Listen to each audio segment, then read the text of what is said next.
For the American riders especially, it's a bit of a homecoming. This is the first time we've been back on American soil since the start of the season. For me, that was Tour Down Under, so mid-January, and it's really nice to be back. And it's the small things, it's like I don't have to use an adapter when I plug in my computer. I had Chipotle for dinner.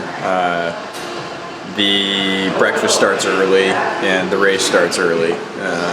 So stuff like that, it makes it feel like home, and then you're seeing a lot of old teammates, staff, friends, family, and so it has this kind of reunion-like vibe to it.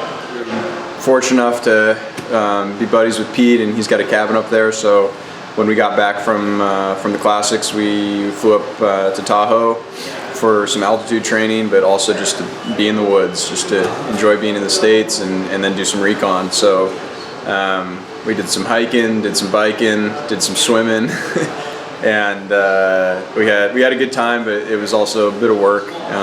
We made sure we checked out the finish up in Heavenly Ski Resort, and it's some rough roads and a technical run-in, so I'm glad we saw it, and also getting used to altitude before that stage I think is going to be important come that day.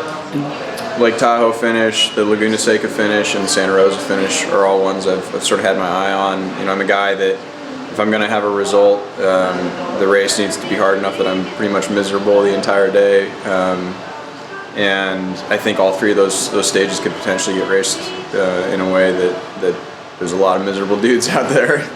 Myself, I'll be stage hunting, and like I mentioned, those three stages are kind of what I've had my eye on, but I plan to have an aggressive Tour of California. I think last year was a little bit tough. There weren't as many intermediate stages for a rider like myself, and so